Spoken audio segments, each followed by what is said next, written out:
I think it's difficult to speak about personal achievements as a mentor because it's not about the achievement as a mentor, it's about the achievement from the startup.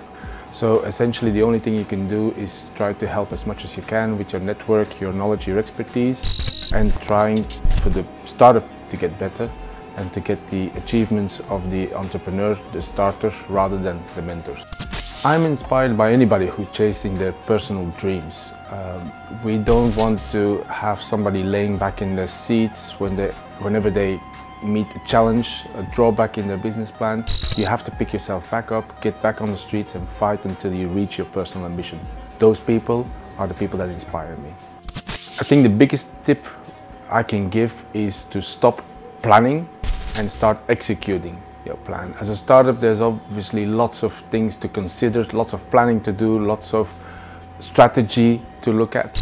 But the only thing that will actually achieve the plan is by going out and executing it. In that sense, a startup community is obviously a nice area, a nice environment to have fun and look for compadres, but you have to use that community rather than being just a part of it and enjoy yourself. You have to use it, get out and execute the plan. Started at KBC is what I call a true ID accelerator.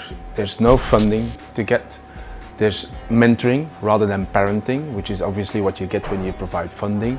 There's very strong partners helping you across any technology or industry and allowing you to think about your idea, work on your idea and get out and do it.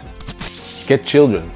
Just as with a startup, you jump into the big unknown, but contrary to a startup, you can't change your business plan or you can't start all over again.